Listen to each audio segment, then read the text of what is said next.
Perkenalkan, nama saya Firdania dengan NIM 2502010102227. Kali ini saya akan membahas artikel yang berjudul 7 bulan sudah berlalu, begini rapor kondisi ekonomi RI yang dipublikasikan oleh CBNC Indonesia pada tanggal 1 Agustus 2026. Artikel ini merangkum 8 indikator utama ekonomi Indonesia sepanjang Januari sampai dengan Juli 2026. Menariknya, setelah saya membaca artikel ini, saya menyadari bahwa data tersebut tidak hanya ada di atas kertas, namun sebenarnya telah saya rasakan di kehidupan sehari-hari. Saya akan sedikit membahas datanya, kemudian akan menutup presentasi ini dengan opini pribadi saya. Kalau dilihat dari angka utama, ekonomi Indonesia sebenarnya terlihat sehat. BPS mencatat PDB Indonesia tumbuh sekitar 5,61% secara tahunan pada kuartal 1 tahun 2026. Angka ini termasuk solid dibandingkan rata-rata historisnya yang kisaran 5%. Pendorong terbesarnya adalah konsumsi rumah tangga yang menyumbang sekitar 2,94 poin persentase, ditambah dengan belanja pemerintah yang tumbuh tinggi sekitar 21,81%. Tapi ini penting, pertumbuhan ini ditopang oleh banyak faktor musiman seperti Ramadan, Idul Fitri, THR. Artinya data kuartal 2 yang dirilis BPS akan menjadi ujian sesungguhnya. Apakah pertumbuhan ini dapat bertahan tanpa faktor musiman tadi? Untuk inflasi juga masih terkendali di 3,34%, masih di target Bank Indonesia yaitu 2,5% plus minus 1%. Di sisi lain, rupiah menjadi salah satu indikator yang paling tertekan. Sejak awal tahun, rupiah melemah lebih dari 8%, bahkan sempat menyentuh level terlemahnya di 18.170 rupiah per dolar AS pada awal Juni 2026. Menurut Ekonom Code Indonesia, sekitar 60-70% tekanan terhadap rupiah itu berasal dari faktor domestik. Jadi bukan hanya pada faktor global seperti Perang Timur Tengah yang mendorong harga minyak naik. Ini Bank Indonesia menaikkan suku bunga acuan sebesar 100 basis poin sejak awal Mei 2026. Sehingga kini BI rate berada di 5,75%. Pelemahan rupiah ini yang kemudian merambat ke banyak hal seperti harga barang impor dan harga barang baku yang ujungnya akan dirasakan oleh konsumen di tingkat paling bawah.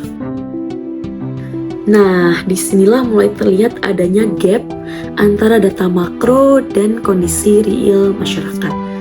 Indeks keyakinan konsumen turun dari yang awalnya 127 di bulan Januari menjadi 117,8 di bulan Juni 2026. Turun sebanyak 9,2 poin dalam waktu 6 bulan.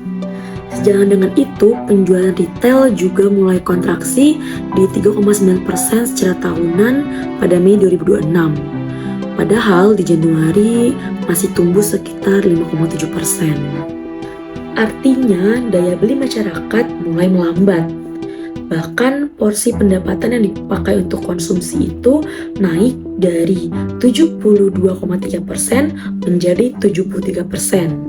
Sementara yang ditabung justru turun. Hal ini berarti masyarakat semakin banyak membelanjakan pendapatannya hanya untuk kebutuhan dasar.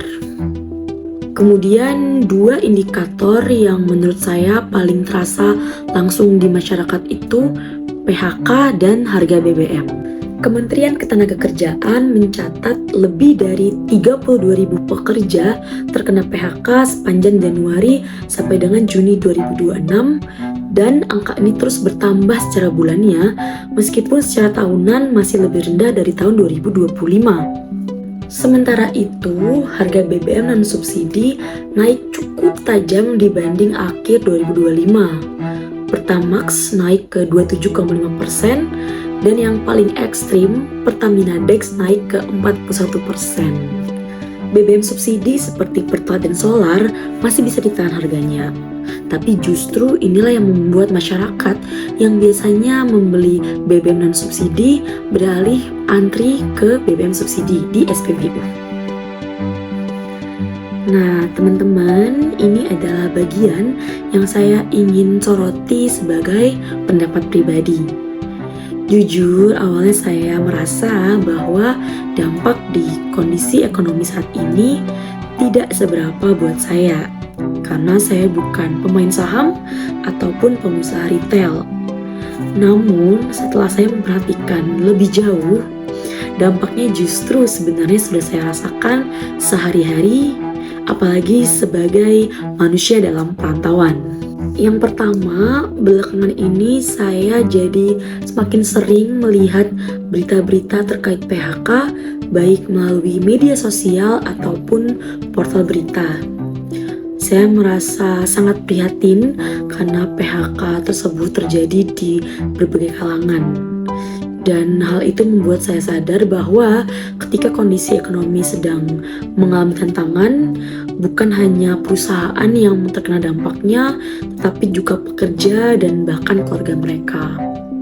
Dan ini juga match dengan data yang tadi telah disampaikan, 32.000 dalam 6 bulan. Kedua, saya juga merasakan sendiri kenaikan harga saat membeli kebutuhan sehari-hari. Dari belanja online di e-commerce sampai beli makan di warung makan. Menurut saya itu semata-mata bukan karena pedagangnya menaikkan harga, namun juga pastinya karena mereka mengalami kenaikan biaya, terutama pada harga bahan baku yang juga terdampak akibat pelemahan rupiah. Yang ketiga, yang jujur paling saya rasakan saat ini, yaitu adalah harga BBM. Jadi dulu saya biasanya sering membeli bensin eceran, baik subsidi maupun non subsidi di warung eceran, tanpa memikirkan perbedaan harganya. Namun sekarang saya harus memilih untuk mengantri lebih lama di SPBU karena selisih harganya yang jauh tinggi. Ya, sekali lagi sebagai manusia dalam perantauan, perubahan-perubahan tersebut cukup terasa, terutama pada saat mengatur porsi pemakaian pendapatan. Dari sini saya menyimpulkan data makro yang terlihat baik, pertumbuhan di atas 5%, inflasi yang masih terkendali, ternyata belum tentu tercermin pada daya beli real masyarakat kelas menengah bawah. Ada kesenjangan antara ekonomi tumbuh secara statistik dengan ekonomi terasa membaik secara pengalaman hidup sehari-hari. Jadi, kalau saya rangkum, ekonomi Indonesia di 7 bulan pertama 2026 ini memiliki dua wajah. Di satu sisi, pertumbuhan PDB dan inflasi menunjukkan fundamental yang relatif stabil, tapi di sisi lain, pelemahan rupiah, kontraksi retail, kenaikan PHK, mahalnya harga BBM, dan menurunnya indeks keyakinan konsumen menunjukkan adanya tekanan nyata yang dirasakan masyarakat.